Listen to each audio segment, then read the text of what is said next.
उत्तराखंड के मुख्यमंत्री पुष्कर सिंह धामी ग्वालियर में राहुल गांधी और अखिलेश यादव को लेकर जुबानी हमला करते हुए नजर आए। इतना ही नहीं, उन्होंने सीएम ममता बनर्जी के द्वारा आरक्षण पर हाईकोर्ट का फैसला न मानने पर कहा कि ममता हो या फिर इंडी गठबंधन के लोग संवैधानिक संस्थाओं का मजाक उड़ाने में लगे हुए हैं।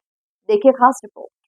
उत्तराखंड के मुख्यमंत्री पुष्कर सिंह धामी अल्प प्रवास पर मध्य प्रदेश के ग्वालियर पहुंचे, जहां उन्होंने अब की बार 400 पार के नारे पर राहुल गांधी और अखिलेश यादव की बयानबाजी पर कहा कि राहुल बाबा और अखिलेश बाबा दोनों ही विलायत में पढ़कर आए हैं। उन्हें अभी देश की जानकारी लेनी है और इन दोनों की जोड़ी पहले भी जनता नकार चुकी है। इस बार उत्तर प्रदेश के अंदर बहुत बड़ी उनकी हार के साथ देश में भी बड़ी हार होने वाली है। देखिए, राहुल बाबा और अखिलेश बाबा दोनों विलायत में पढ़ के आए हैं। अभी देश की जानकारी उनको लेनी है और इन दोनों की जोड़ी पहले भी जनता ने नकार दी है। इस बार उत्तर प्रदेश के अंदर बहुत बड़ी इनकी हार होने वाली है और देश के अंदर भी। वहीं धामी ने राहुल गांधी के द्वारा अमेठी की सीट छोड़ने पर कहा कि अमेठी गांधी परिवार की परंपरागत सीट थी। इंदिरा गांधी जी से लेकर वो चुनाव में खड़े हुआ करते थे, लेकिन इस बार वो उस सीट से भी पलायन कर गए हैं।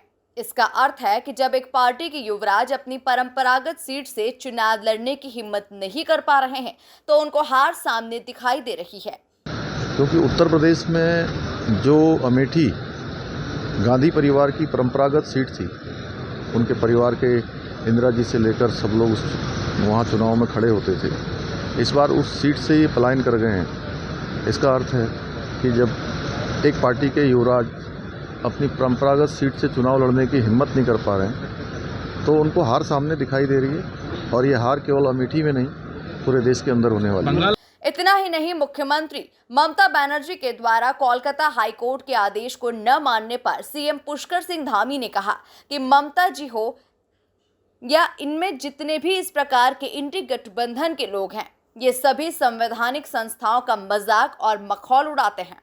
देखिए, ममता जी हों या इनके जितने भी इस प्रकार के दल हैं, इंडी गठबंधन के लोग हैं, ये हमेशा हमारी जो संवैधानिक संस्थाएं हैं, संवैधानिक पदों पर राष्ट्रपति, उपराष्ट्रपति, ऐसे पदों का भी ये मजाक उड़ाते रहे हैं, मखौल उड़ाते रहे हैं और इन्होंने संविधान के साथ बहुत बड़ा खिलवाड़ किया है। जो अन्य पिछड़ा वर्ग का जो आरक्षण है, वो एक वर्ग विशेष के लोगों को जो दिया है, वो एक कर्नाटका में भी इन्होंने किया है, बंगाल में भी किया है। माननीय उच्च न्यायालय का निर्णय भी ये मानने से इनकार कर रहे हैं। तो निश्चित रूप से देश के अंदर जो तुष्टीकरण इन्होंने किया है, वो तुष्टीकरण इनका सामने आ रहा है। देश की जनता हो या बंगाल की जनता हो या देश के किसी भी स्थान की, जहां कर्नाटका की जनता हो, सब प्रत्यक्ष रूप से देख रहे हैं कि ये तुष्टीकरण करते आए हैं और एक अपने चहेते वोट बैंक को हमेशा ये लाभ पहुंचाते रहे हैं। कुल मिलाकर मध्य प्रदेश दौरे पर आए सीएम पुष्कर सिंह धामी ने तमाम मुद्दों पर बेबाकी से अपनी प्रतिक्रिया दी। Bureau report, MP news, Gwalior.